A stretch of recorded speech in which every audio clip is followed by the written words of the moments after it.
So, this is Graveyard Girl. I'm having trouble while trying to go live, and I'm uncertain why. My name's Tasha, so I'll try to form and post a video instead.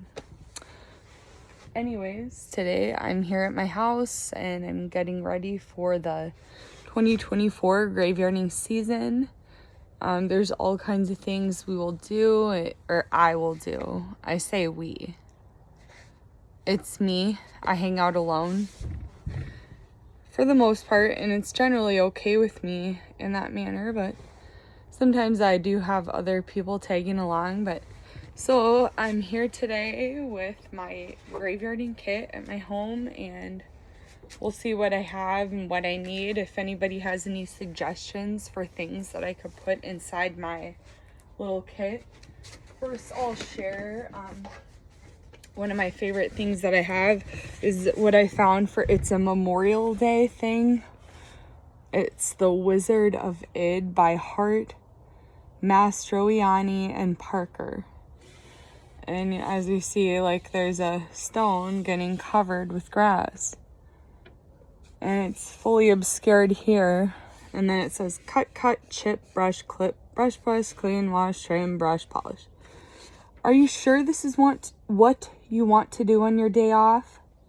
I've never been more sure. And he's polishing up and cleaning all these stones. So this spoke to me extremely, of course, when I saw it, like, probably around 7 years ago. I put it on the front of my thing, and I taped it on in here. So anyway, maybe I'll bring closer. I don't know. I had kind of set this up when I was intending to go live, but we'll see how this goes. So, there's no point to having a notebook for any suggestions. I wouldn't have been able to read them from this distance anyway. So what I have is something that I purchased last year, which was a nice, like, hand pump water sprayer. So to demonstrate the use of that, you just give it a couple pumps. It's still filled up from when I went this fall. And if you can see that water spray, but so you can give it as much kind of pressure as you want, but it doesn't go too hard, because as I've learned and as I'm aware, it's not safe to use a pressure washer or much on a stone or a headstone if you give it a good cleaning. So you always have a pair of gloves. I have a couple along. These ones are getting a little crusty, so I'm probably going to try to find some replacements, make sure I have some good gloves going, but have a couple pairs of gloves. I have this, it's an empty spray bottle.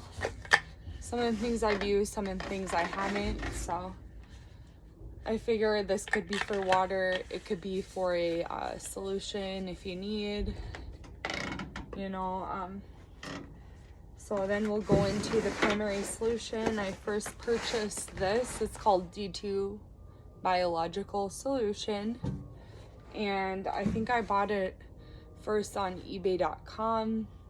And then secondly through atlaspreservation.com. I bought a larger container here of that I have yet to tap into. So you use the product at full strength.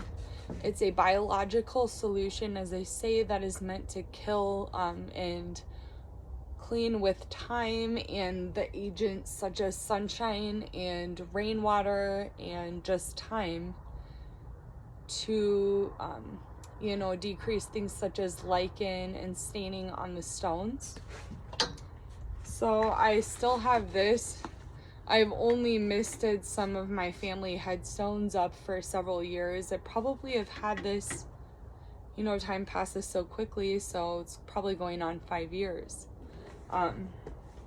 Then I bought this big old jug last year, but I haven't tapped into it yet, so I have to make a list of what I'm I'm currently only cleaning family headstones, and most of my family headstones either aren't that old, they're not that dirty, you know, things like that. They're far away, so I've only had one headstone which really needed a lot of D2, and that was last year, and it's about 2 hours away from me, and I am going to check on it for a 6-month recheck sometime in April is my plan. So I cleaned it in October, and I did post about that on my site. But so I have some information about D2.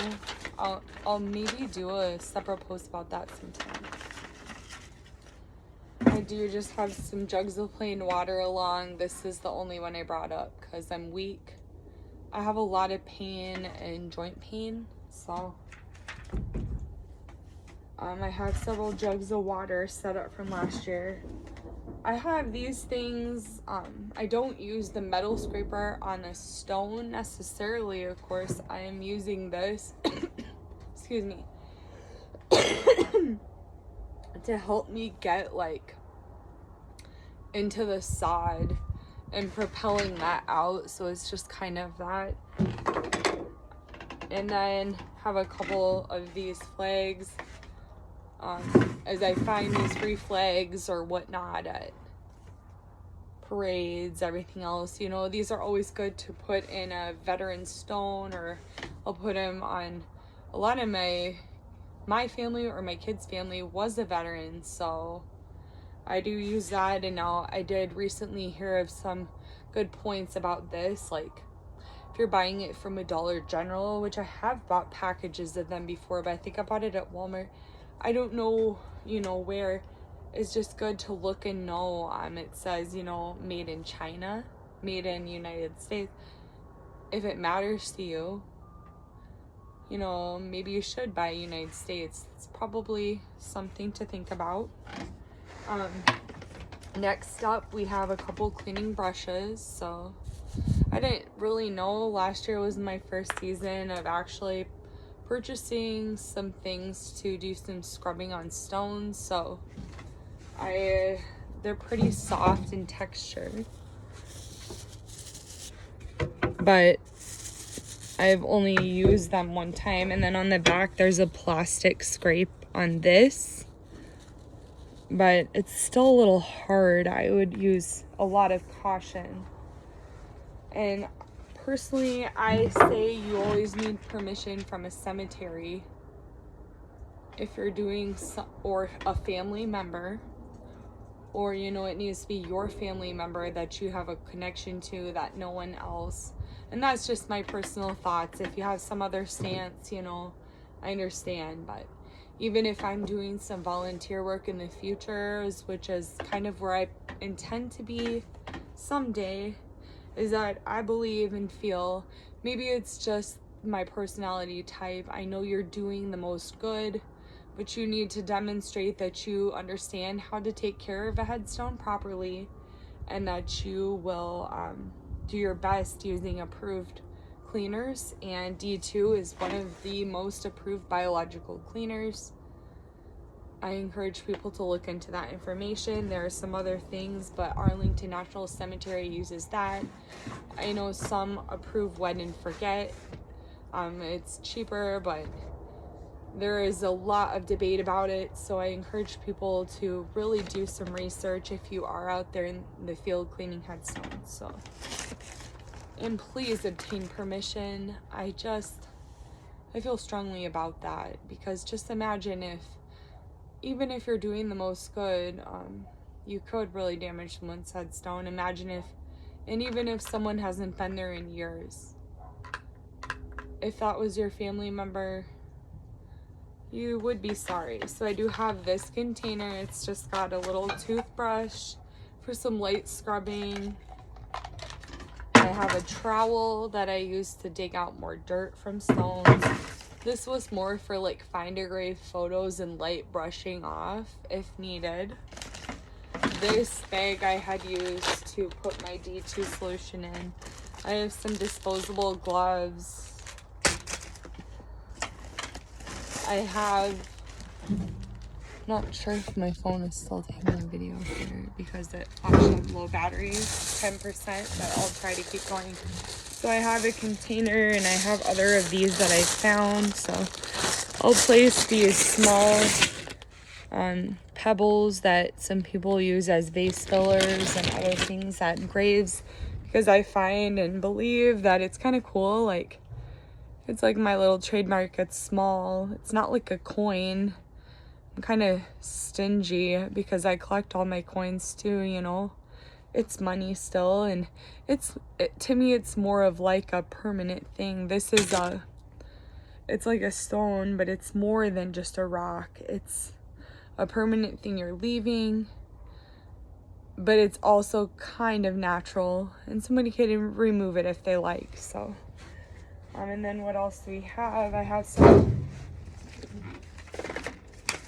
trash bags for when I'm pulling weeds from family stones and whatnot. I do have lots of gloves in here. I typically go to a dollar store and I purchase, you know, around 20 to 25 bouquets a year to place at family graves, and I still have some of those in here. I have a little notebook in case I need to take any notes. I have hedge clippers. I have my dowsing rods in here, which I got on Amazon. I haven't really played a lot with those, but I think people are familiar with the theory that they're supposed to cross when they come in contact with certain things and stuff like that. It's pretty interesting. So, and then I recently posted about a technique called foiling. I do have some aluminum foil in here where you can press it around, because the technique of gravestone rubbing is no longer approved by all. It could damage a stone, so I like to do my best if something's unreadable. There's other techniques. I need to get a mirror in here because you can use different reflective technique to read a stone. And then also you can come at different times of daylight. You can use a flashlight, which I have here. I evidently need batteries, so we'll put that down on the list. I have more of those pebbles, different colors here that I had found along the way. This is, I guess, a genealogy story about my family. I'm taking that back in with me. There's more of those stones, some plain water. I do have just a knife for kind of digging out. I don't know that I want that along with me. I think I'm gonna get rid of that. I'm a little bit scared of having that along with me, but it may not be a bad idea. I did have some crayons along for grave rubbing. I had a large pad of paper. Now I've learned that it's no longer recommended, as it could damage a stone with many rubbings over time, and especially if the stone is fragile. But I have done some rubbings of my family stones, and I think it's pretty cool. I mean, whatever.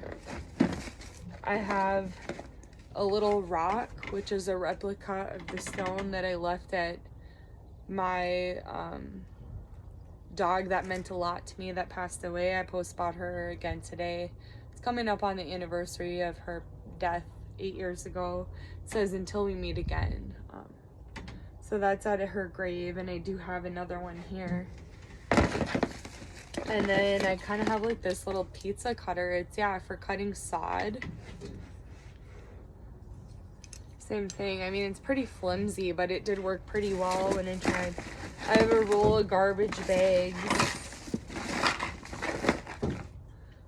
And it says, "I got your back." So I found a painted rock. I guess I did find another one there. I kind of recently posted about that too. So, and I guess that's all I got for today. If anybody had, well, wait. So I bought a few more things at Dollar Tree today. And then, yeah, like I say, I wanted a mirror in my kit. And so I'll show you what I have here. I did place a solar rose on my great grandma's grave when I went there last time. I'm not sure how it'll last. I'll check on it here when I go back to check that stone, which I used the D2 on. After 6 months, that was the first stone I had really cleaned deeply. So I bought these iridescent little pinwheels. We'll see. I mean, I have a friend who passed away 1 year ago tomorrow. I may go place one of these on her grave, and we'll see. You never know. These, you know, seem like a cute and cool option. This is a, you know, very soft, spongy microfiber. I thought this may be good to use with water when I'm cleaning the stone. I also have some like orange sticks or tongue depressor type things, which you use, or like a wooden skewer for cleaning out the lettering and the detailing on a stone. I bought this for possibly using as like a flag over my great grandma's grave, of which I go to at least once yearly, and then I'm planning on going again soon here. And of course we use the 5-gallon pail. We have lots of water. We can use that if we need for any like soap paste. I'm kind of planning on buying the paste Orvis paste, which is also approved gravestone cleaner, and you use it at a mixed concentration. I need to do a little more research, and so then you would use maybe a pail and scrub, you know, as needed. And then I have a little bit of a bucket here if I need to do more of a funneling action that I purchased today. So, and yeah, so if you guys have any other suggestions, this is Tasha, Graveyard Girl and Graveyard Group, and I hope you enjoy your day, your weekend, and your upcoming graveyarding spring season. Thank you so much for tuning in. Bye-bye.